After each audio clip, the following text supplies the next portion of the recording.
what's growing inside.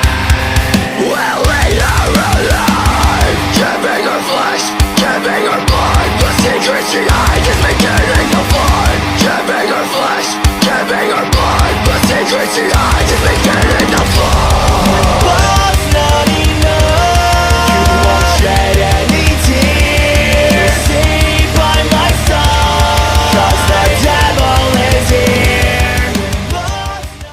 I really thought you would grow up normal. You ain't family! You are the turd in the way.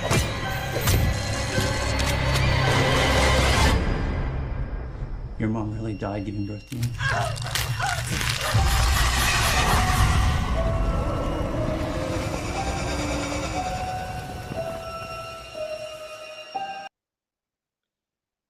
Hi, Jonathan. How are you? Let me change the light. Sorry.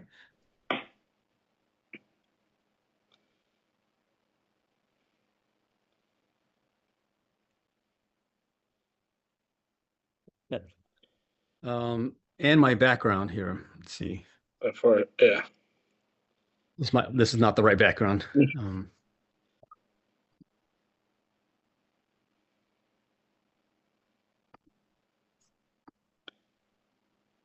All right, there you go. I see you got your poster up there too. Oh yeah. Yeah. It stays up there. So yeah. Hey, sorry, I had to use the restroom before starting. Oh, So no problem. There was no rush.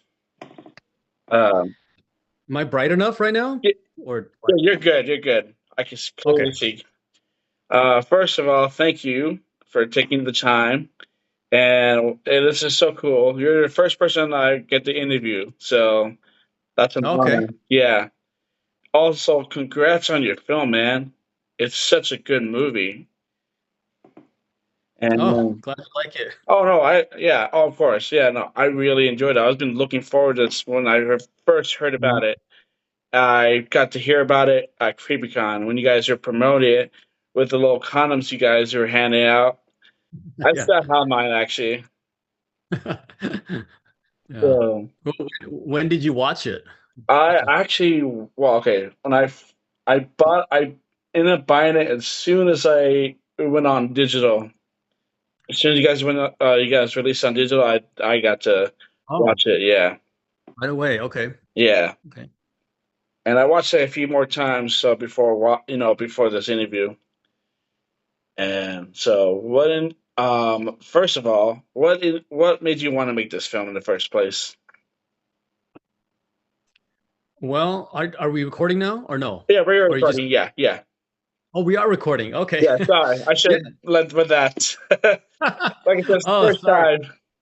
time. Got it. Got it. So, um, yeah, what made me want to do this? I wanted to see something that I hadn't seen before, which is, and I'm a big fan of body horror, and I see a lot of like, okay, here's the characters, but there's this force that's chasing them. I wanted to see the integration. What if that, evil force is inside of you? How are you going to deal with it? How does that change your perception of it? And you're struggling with this thing that's now growing inside of you and killing other people. I just hadn't really seen something like that before. Or when I do see it, a lot of times it's like Alien franchise, where it's like, Mm. okay, there's you absolutely do not want that in your body. And then, there's no question. There's no moral dilemma to decide, do I want to keep this, give birth to it, or just get rid of it completely? Oh, that's actually no. Yeah, that's a really good answer there. And yeah, you do usually see in the Alien franchise, which I am love Alien, but you're not wrong. We don't see it with a human form or anything, or in some certain type of way. The closest thing I think that we kind of saw with that was just the Chucky franchise, but we didn't really explore the killing route with that either. So your vision, it was just more like you said there. What if this thing is growing to me is something else, not human? It's more devilish and can kill people, and it needs to feed on people. And the way you handled it, it's really cool and interesting. You've never seen it before in film in history. Now, I've seen a lot of horror films. I've been a horror fan since I was like 3 or 4 years old. I blame my mother for that, but This is why, and I love body horror too. So you probably have seen The Substance. Oh yeah, yeah. That Yeah. was my favorite movie Oh, of that so year. great. Yeah. Yeah. Um, Another question I had in mind is, um, did you always have Lauren Lavara and Bill Moseley in your mind to play this character, or are you just like, okay, who can I have to play these roles? What's interesting is Lauren did not take off yet when But we did the casting. Well, I mean, she beat out 7,500 other actresses for the role, but Terrifier 2 was still in post-production. oh, It wasn't released yet. Yeah. so this movie was in production for a while then. Yes, production and post-production. And the reason is because it was 2022 August when we filmed for 3 weeks in Pennsylvania. We knew we had to do a green screen studio shoot after that, but I spent time editing it to figure out what is missing, what can be added for when we go to that green screen studio. And that was a blessing in disguise because, it allowed us to add more things to enhance the story. So we shot the green screen studio a year later, and then we were doing test screenings. After 4 rounds of test screenings, people said, you know what? The ending is too abrupt. Like they get caught up in the story and it just suddenly ends. And so I had to make that decision of, okay, am I going to raise more money to do a better extended ending or just release it the way it is? And I say, well, to do this story justice, we need the extended ending. So we went back to Pennsylvania a year after the green screen studio shoot. So that was last year, 2024. Oh, well, that's impressive. Well, you guys really pulled it off. I like to think so. The practical effects, and it is a low budget film, but it shows this movie really shows that you guys were passionate about this, the characters, just the way you guys told the story. And I really appreciate that you guys took the time to make this movie as good as it could be, for this to be entertained. Um, is there anything else you would like to share about this film that maybe we don't know about, or like, hey, there's something you didn't make in the film that you wish you could have made into the film? Well, I want to piggyback on what you said just now, Okay. that yeah, we did this for the audience. Like this is something like I didn't have to spend 5 years of my life writing and then going and producing it and directing it and all these things. I did it because I saw something special in this story, and it was worth it to spend all that time, money, energy, and resources uh, for you guys to see it. And that was the whole point. That I think that's why most filmmakers do this. It's it's a selfless way to show like the crazy things that we see inside of us, to share it with you guys. Um, but in terms of other things mm, that I haven't shared, um, I just think that we went through a very long post-production process, and partly because it's my first movie. Well, we didn't have the budget to hire an editor, so I decided to raise my hand and edit it. And it's because there was a lot of VFX shots in there, and majority of it is actually invisible that you just wouldn't notice. There's like, the character slips, but the slip didn't look right, so I had to adjust the leg so it Mm. looks right. There's certain blood effects that it looked like jelly or jam. And then somebody literally commented when they saw the trailer, they're like, "Oh, jam," you know. So we would enhance little things like that, or just removing like something in the corner that's distracting to the eye, that you would like look at that instead of focus on the characters or whatever actions are taking place. So we ended up having 200 visual effect shots because of that. And again, a lot of it you just wouldn't know that we did that. So Okay, that's cool. I wouldn't have guessed that. And as someone who's took a film class in high school. The editing process, I feel the pain. I know how hard it is. The special effects, again, to do the ingest stuff. Yeah, I know that feeling. I know that pain.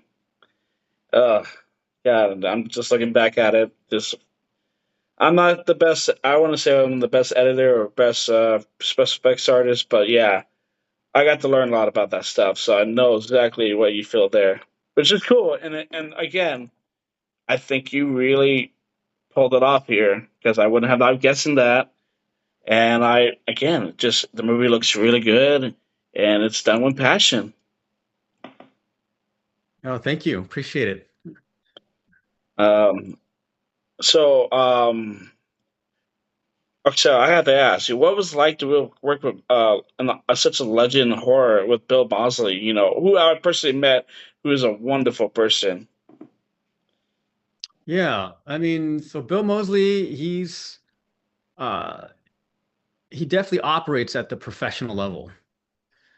And he can take direction in different ways, which is nice. He's okay with being told what to do, stand here, say like this, move this way, or giving him the freedom to dig deep, inhabit the character, and whatever comes out is what comes out, which could mean changing the dialogue. Oh, And literally the first day on set with him, he was supposed to walk out with a shotgun from his cabin and say a whole bunch of lines. There's like 3 or 4 lines because he couldn't see and someone came to the house. And he said, well, you know what? I've got the shotgun here. Why don't I just say who's there? The words aren't the threat. It's him with the shotgun is the threat. yeah. And for some writer directors, they might say, no, I wrote it this way. You've got to perform it this way. And he would have done that. But I saw it as, wow, like his mind is working in a way where he's listening to his character and it's like that's not what his character would do to threaten someone else. It becomes too weak of a threat. The shotgun's enough. And just saying that simple line, who's there? Boom. And so to me, it was fully handing the character over to him. And I didn't want to get in the way of that. I think that's really cool, actually. And sometimes some of the simplest things really help the scene elevate or just that moment. And I mean, and I'm the same way. I plan to direct the films eventually, but I do want my actors to like have that freedom. Like, hey, maybe you want something you want to add here, or you want to try something different. You know, that's how my buddy is too. He's a director. We go off with each other. Like, all right, let's try this, and then we'll try this. You know, we just kind of explore the character that way. It's the best way. I think. I think it's the best way. Yeah, because that's when it becomes collaborative. Yeah. You're not, if you're a director who's a dictator, well, then the actors are going to feel like they're just pawns being picked up and told what to do, when to say something, how to say it. And that's not a collaboration to me. Yeah, exactly. And but also you want to have the actors have fun to be able to remember this moment, like like whether how the project comes out, you want them to feel like they were welcome, they were appreciated, and that they had a good time, and they would want to come back to work with you. Mhm. And so, I mean, and not every director, especially in Hollywood, not every director is like that. Some directors just want their vision, just want this way, and it makes it hard. Some actors who like to improv or just add something to it. And so, yeah, I mean, I think it's the best way. Just explore the character together and let the actor also take a taste in it. Let's see what else. Also, how long did it take to do the puppeteer for the fetus? The puppeteer, I mean, you have to carve out time, of course, Therefore, when you're dealing with something like that, because we had about 4 to 5 different creatures that required controls. It's called mechatronics. It's not animatronics, which is different. It's mechatronics because there's mechanisms like Mm. you have a trigger that you pull, and there's a green stick, and it's attached to a part of the creature, whether it's the head, the back, the arms. And sometimes we'd have to have two operators working it. And I honestly, I just had to trust my puppeteers because they've done it before. And there are times where they weren't available on set because they were arriving later.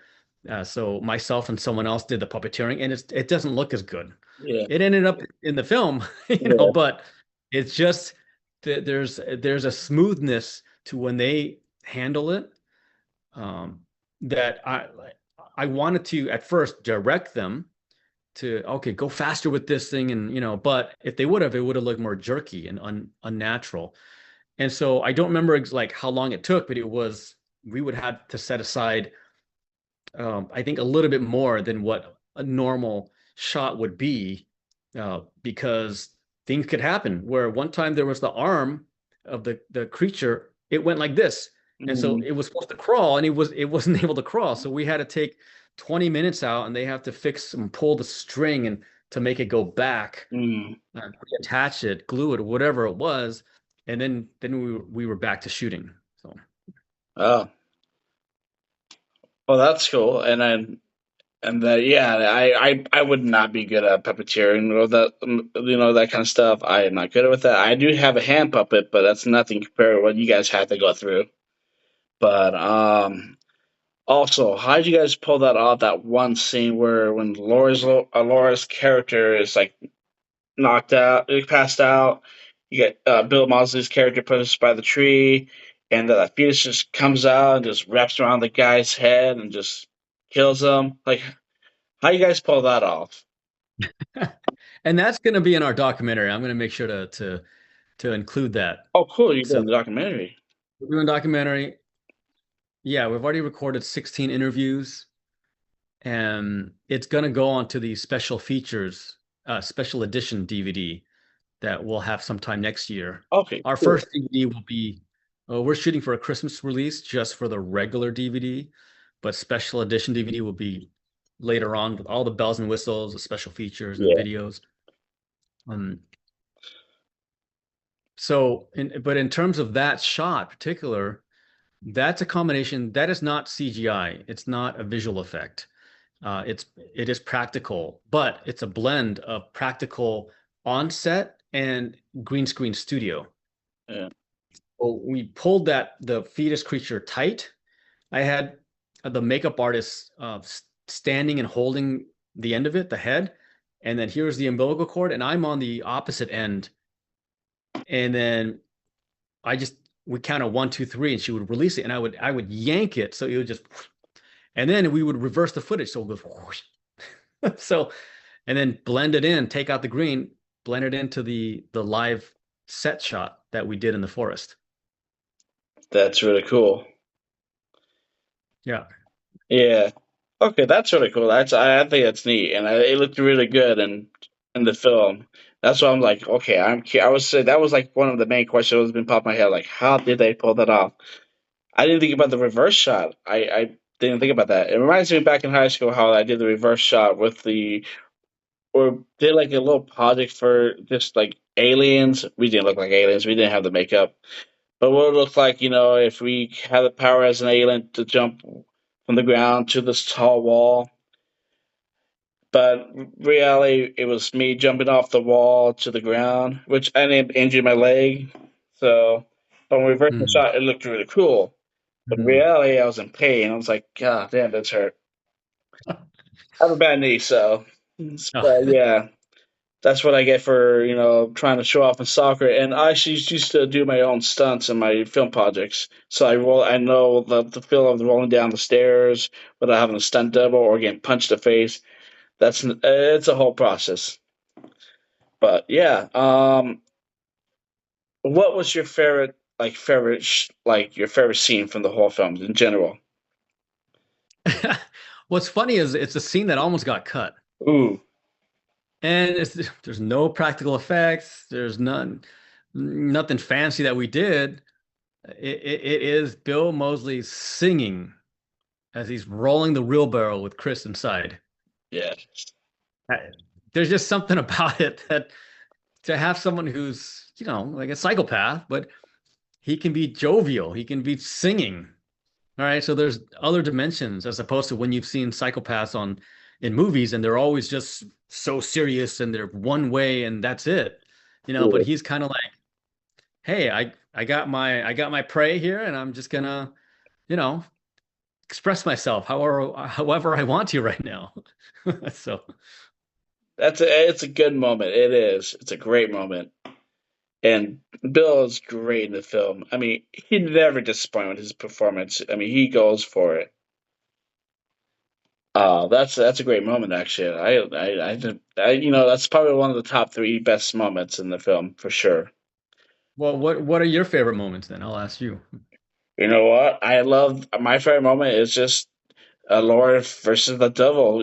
Just the whole scene where the opens the portal, the realm, and the devil. The whole thing. It looks really cool. It's a lot of fun, and Laura just being that makeup. Which I don't know if it was fun for her, because sometimes some actors, makeup it's painful. Sometimes it's fun for them, but you could just tell you guys had a fun time, and I love every second of that scene. It was just so much fun. Great, great. Um, Anything you want to share that about this film, and then also you wrote a book too. Yes, yes, yeah. Well, I'll share it right here. And so, yeah, we created a bunch of merch. And besides, I'll just mention that you brought the condoms, so I'll just show that here. So Yes. we actually made condoms that are FDA approved, so they're safe to use. Because it was, it's a pregnancy body horror movie. Yeah. So I figured, why not do something that's related to it? And the condom is part of the storyline in the movie. And of course, this is the book, Delivering the Fetus. Oh wow. It's the subtitle is How to Make a Killer Low Budget Horror Movie with Practical Effects. This is literally a 316-page book from beginning to end, the entire journey of making this movie. And this took me 9 months to write. It was this was an ordeal in and of itself. And I'll show your viewers the back of it as well. So I put the Oh, film strip there nice. with some of the images from the movie. And pretty soon we're going to have a website where people can get this book.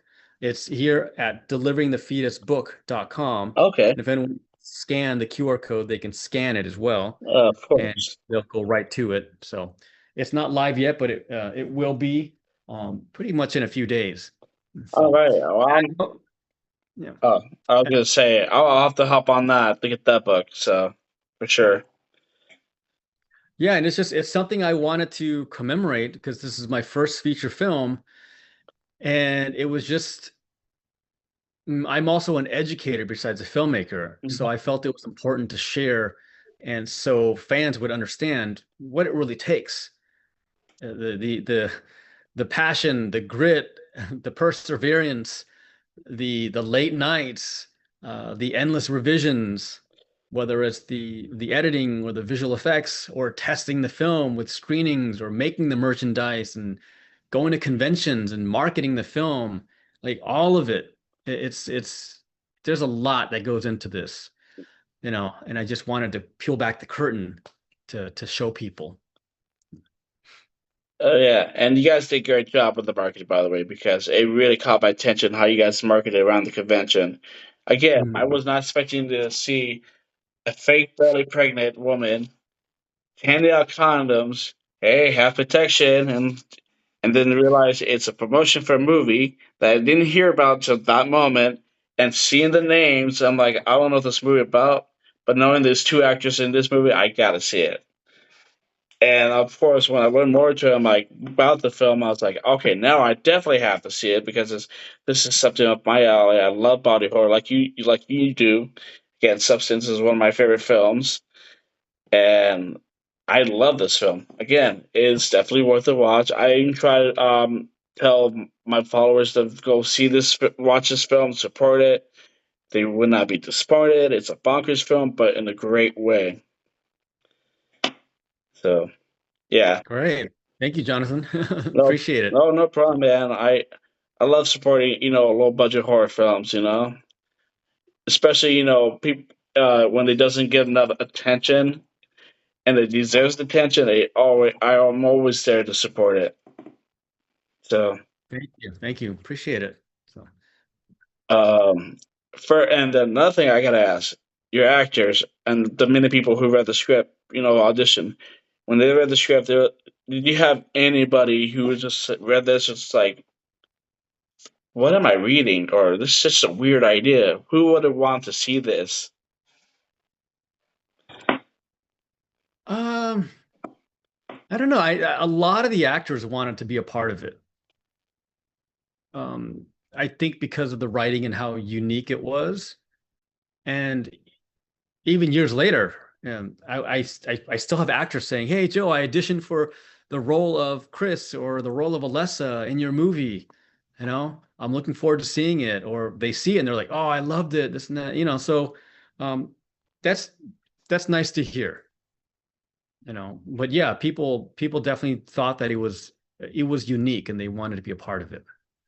Oh, that's awesome. I'm glad that, everybody saw, they just read the script and they wanted to be part of it. Even if they didn't get a chance, they saw something in it. They wanted this to make this a reality. And and that's just cool. And I'm glad you got Lauren Navarro and Bill Miles in here because they really are great in this film. But I can't also have to mention Julian Curtis and Alvin Tao, who are also great in the film. And Alvin Tao was just a perfect casting to play young Bill Mousley's character. Like, it looked like he could have been that look of that young age. And what made you want to cast Alvin Tao? Just to be honest.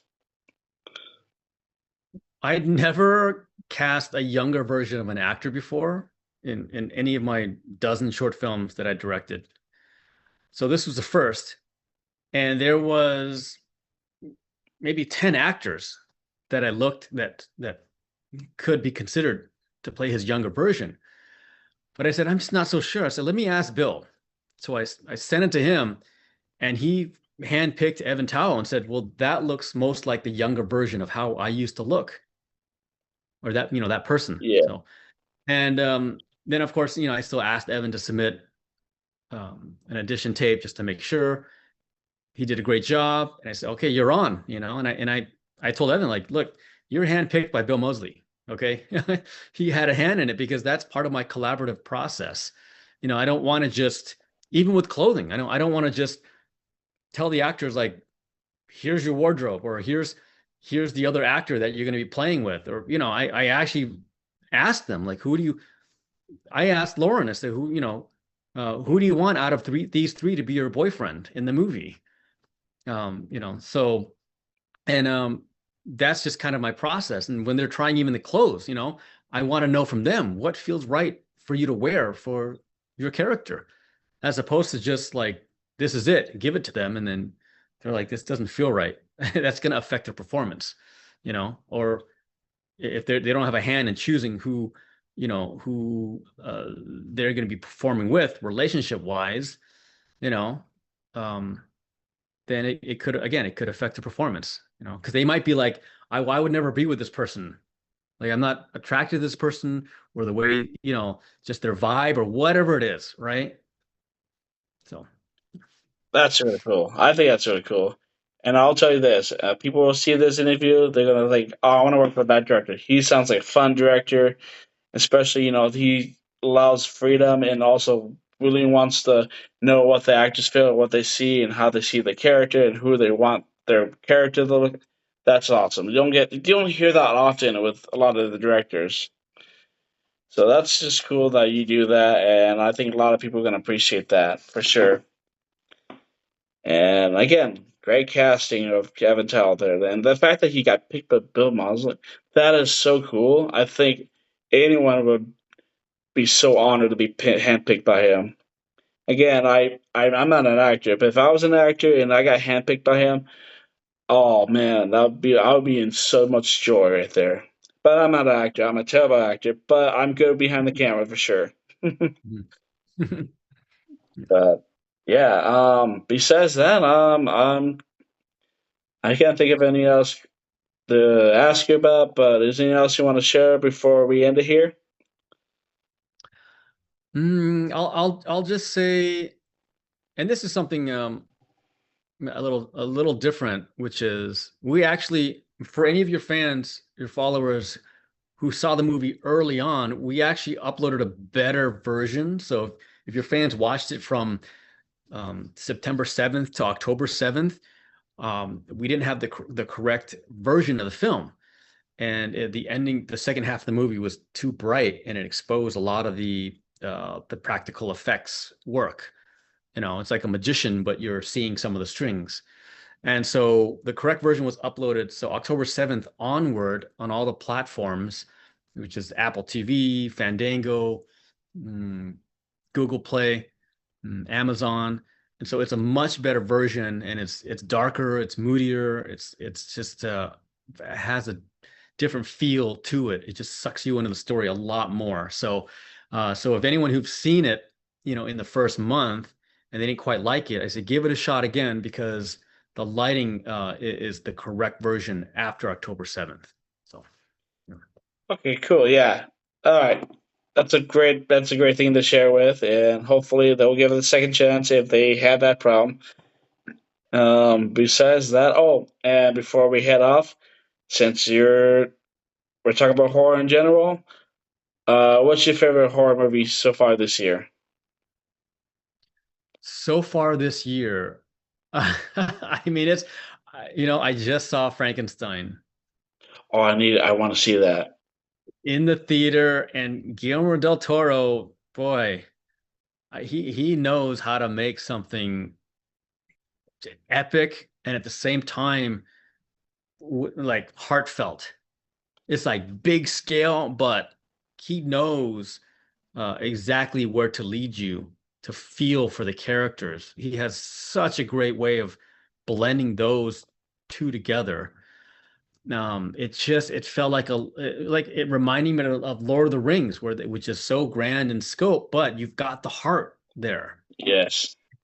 right? The spectacle and the heart. And so I loved it. It's the best Frankenstein adaptation I've ever seen, and it really got me. Yeah, I loved it. Okay, I do look forward to the cast and everything, but mainly Guillermo del Toro is one of my favorite filmmakers of all time. And again, when I heard he was doing that, I'm like, that makes perfect sense. That's in his realm. I know he's not gonna disappoint. And hearing it from you makes me more excited. I can't wait to see it. Uh, I haven't seen that one, but I do plan it. It is playing in my area, so thank God. So I'll look forward to seeing that soon. I have to say for me it's gonna be Black Phone 2 for sure. So far, just because they made the way they took the story, I didn't expect it to take. We got to learn more about the grabber, and just he was and Ethan Hawke was just more creepy in this time, where I was like, holy shit, I would not want to be in that situation. And especially Marilyn McGraw, who I met many times, is wonderful. This is her best performance of her career for sure, in my Nice. opinion. Yeah. So yeah. Anyways, overall, thank you for taking your time. This is really cool. Again, this is the first interview I've done, so this is so cool that you are the first one and you're willing to take the time. And again, congrats on the film. It's a great film. I think anyone who's seen this interview should go check it out. And that's it. I'm gonna leave it there. I don't know what else you want to say. All right. No, I just want to say thank you, Jonathan. Appreciate it. No problem. This is great. I can't wait to share this with everybody else. All And right. thank you again. This is really cool. This means a lot to me, man. So You're welcome. hopefully we'll meet someday in person. Yeah, yeah. So We do now, horror every horror now and then. convention, yes, definitely.